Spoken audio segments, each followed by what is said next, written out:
다 함께 사도신경 고백함으로 10월 20일 수요일 감사절 기도회를 시작하겠습니다. 나는 전능하신 아버지 하나님, 천지의 창조주를 믿습니다. 나는 그의 유일하신 아들, 우리 주 예수 그리스도를 믿습니다. 그는 성령으로 잉태되어 동정녀 마리아에게서 나시고 본디오 빌라도에게 고난을 받아 십자가에 못 박혀 죽으시고 장사된 지 사흘 만에 죽은 자 가운데서 다시 살아나셨으며 하늘에 오르시어 전능하신 아버지 하나님 우편에 앉아 계시다가 거기로부터 살아있는 자와 죽은 자를 심판하러 오십니다. 나는 성령을 믿으며 거룩한 공교회와 성도의 교제와 죄를 용서받는 것과 몸의 부활과 영생을 믿습니다.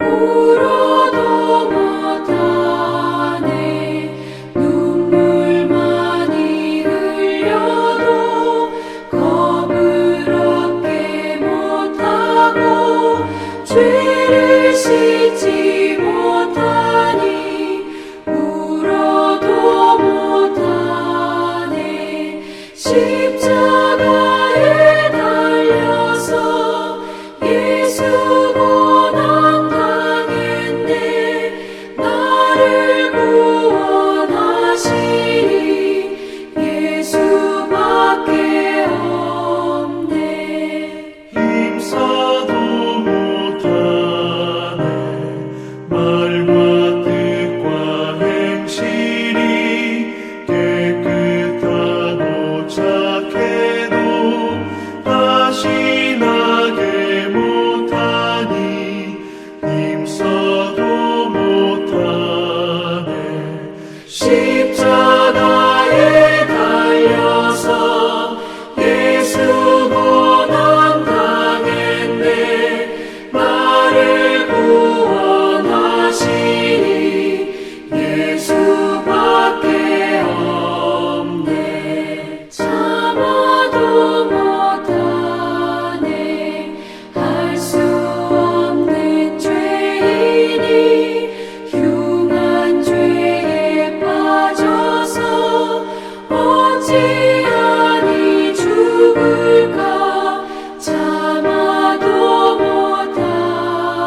오늘 우리에게 주시는 하나님 말씀은 이사야 1장 11절에서 17절 말씀입니다. 구약 성경 이사야 1장 11절에서 17절 말씀입니다. 다 함께 봉독하겠습니다. 여호와께서 말씀하시되 너희의 무수한 재물이 내게 무엇이 유익하뇨? 나는 순양의 번제와 살찐 짐승의 기름에 배불렀고 나는 수송아지나 어린 양이나 숫 염소의 피를 기뻐하지 아니하노라. 너희가 내 앞에 보이러 오니 이것을 누가 너희에게 요구하였느냐? 내 마당만 밟을 뿐이니라. 헛된 재물을 다시 가져오지 말라. 분향은 내가 가증히 여기는 바요. 월삭과 안식일과 대회로 모이는 것도 그러하니 성회와 아울러 악을 행하는 것을 내가 견디지 못하겠노라. 내 마음이 너희의 월삭과 정한 절기를 싫어하나니 그것이 내게 무거운 짐이라. 내가 지기에 곤비하였느니라. 너희가 손을 펼 때에 내가 내 눈을 너희에게서 가리고 너희가 많이 기도할지라도 내가 듣지 아니하리니 이는 너희의 손에 피가 가득함이라. 너희는 스스로 씻으며 스스로 깨끗하게 하여 내 목전에서 너희 악한 행실을 버리며 행악을 그치고 선행을 배우며 정의를 구하며 학대받는 자를 도와주며 고아를 위하여 신원하며 과부를 위하여 변호하라 하셨느니라. 이사야서의 중심 메시지는 유다가 죄악으로 말미암아 심판을 받게 된다라는 내용입니다. 하나님께 택함 받았던 유다 백성들이 다시 심판을 받게 된 이유는 그들의 타락 때문이었습니다. 이사야 선지자는 그들이 타락한 가장 근본적인 이유에 대하여 그들이 드린 예배를 지적하고 있습니다. 유다 백성들은 온전한 예배를 드리지 않았고 그로 인해 결국 타락하게 되었다라는 말입니다. 결국 하나님께서는 그들을 심판하실 수밖에 없었습니다. 이는 오늘을 살아가는 우리들에게 예배가 얼마나 중요하고 또 어떤 예배를 드려야 하는지에 대해 돌아볼 수 있게 해주는 말씀입니다. 예배를 소홀히 여겨서 온전한 예배를 드리지 못하는 사람은 오늘 본문의 백성들처럼 삶이 형통할 수 없습니다. 그러므로 복되고 형통한 인생을 살기 원하는 사람은 바로 이 예배를 인생의 가장 중요한 우선순위로 삼을 수 있어야 합니다. 요한복음 4장 24절에서 말씀하셨듯 하나님은 영과 진리로 예배하는 자를 만나주시고 또 축복하시며 그의 삶을 형통하게 해주십니다. 영과 진리로 드리는 예배란 전인적인 예배를 의미합니다. 그러므로 하나님께서 받으시는 예배는 성령의 인도하심을 따르는 내면적인 요소와 그리고 바른 가르침과 형식과 그 절차를 따른 외적인 형식이 서로 간에 잘 조화된 예배입니다. 성령의 인도하심에 따라 하나님의 말씀이 거룩하게 선포되어지고 또 그 말씀에 순종하는 결단이 나타나는 예배가 진정한 예배라 할 수 있습니다. 성령의 인도하심이 없는 예배는 거짓된 예배입니다. 또한 선포된 말씀에 대한 순종의 결단이 없는 예배도 속이 비어버린 예배, 사람들에게 보이기 위한 예배에 불과합니다. 특히 하나님께서는 오늘 본문에서 유다 백성들의 예배가 형식은 제대로 갖춘 예배일지는 몰라도 그 안에 순종의 결단이 없는 예배라라는 사실에 대해서 책망하고 있으십니다. 사실 이사야가 살던 시대에 유다 백성들이 제사를 드리지 않은 것은 아닙니다. 제사를 아주 잘 드렸습니다. 11절에 보면 무수한 제물을 하나님께 바쳤습니다. 순양으로 번제를 드리고 살찐 짐승과 숫송아지나 어린 양을 잡아 하나님께 제사를 드렸습니다. 지금으로 말하면 정말 헌금 생활도 잘하고 예배도 잘 드리고 교회 활동도 아주 열심히 많이 했다라는 것입니다. 그러나 13절에 보면 하나님께서는 그들의 제사를 성회와 아울러 악을 행하는 것이라고 말씀하셨습니다. 그리고 그들의 그 풍성한 제사를 기뻐 받으시는 것이 아니라 오히려 내가 견디지 못하겠노라 라고 한탄하셨습니다. 심지어 14절 말씀에는 내게 무거운 짐이라 내가 지기에 곤비하였느니라 라고까지 말씀하십니다. 정말 참지 못할 정도로 싫고 귀찮고 지쳐버렸다라는 말씀입니다. 예배는 믿음의 행위 중에 가장 거룩한 것입니다. 우리의 마음을 다하고 뜻을 다하고 정말 온 힘을 다하여 하나님을 사랑하는 것을 나타내는 행위가 바로 예배입니다. 하지만 그 예배가 온전하지 못했을 때는 결국 하나님께서도 원하지 않으시는 무거운 짐밖에 되지 않습니다. 그렇다면 오늘 이 시대의 예배는 어떻습니까? 거룩함이 상실되고 순종의 결단이 없는 예배는 종교 행위에 불과합니다. 이러한 예배는 자신의 삶을 망치는 것은 물론이고 하나님께도 그 하나님 앞에서도 큰 범죄가 된다라는 사실을 우리는 꼭 기억해야 합니다. 예배에 참석했다고 해서 그 예배를 정성껏 드린 것은 아닙니다.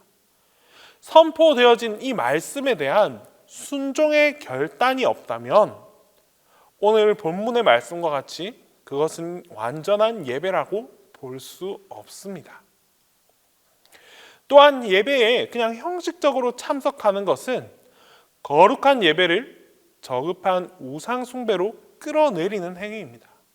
오히려 예배를 통해서 하나님을 더욱더 곤비하게 만들고 하나님의 거룩함을 모독하는 행동이 되어버립니다.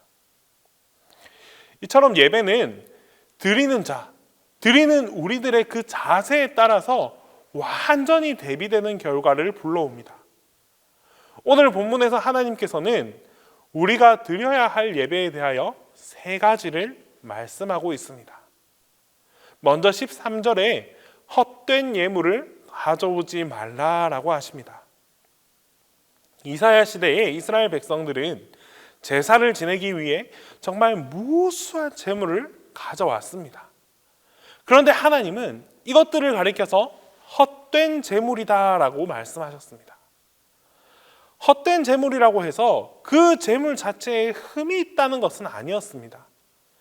이스라엘 백성들은 순양, 숫송아지, 어린 양 등 정말 최상품의 살찐 짐승으로 하나님께 드렸습니다.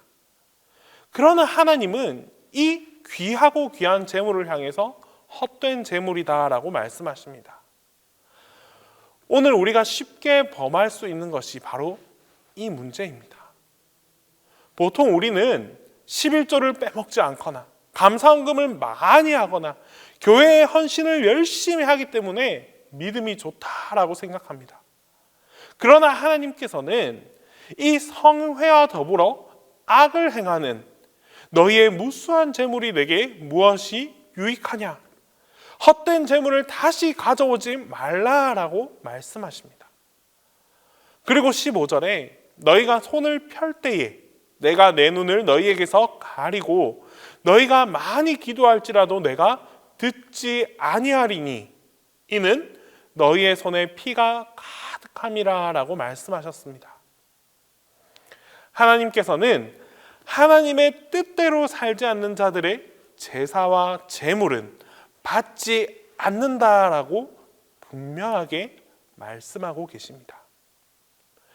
두 번째로 하나님은 예배를 통해 삶을 회복하고 회개하고 또 돌이키라라고 말씀하고 있습니다.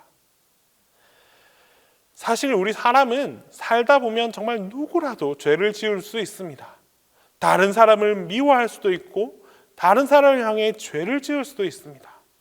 그러나 이러한 사람들이 예배를 드리려면 그 악에서 돌아서서 착한 일을 결단하는, 정결한 일을 결단하는 그런 참된 회개가 선행되어야 합니다. 16절 말씀에 너희는 스스로 씻으며 스스로 깨끗하게 하여 내 목전에서 너희 악한 행실을 버리고 행악을 그치고.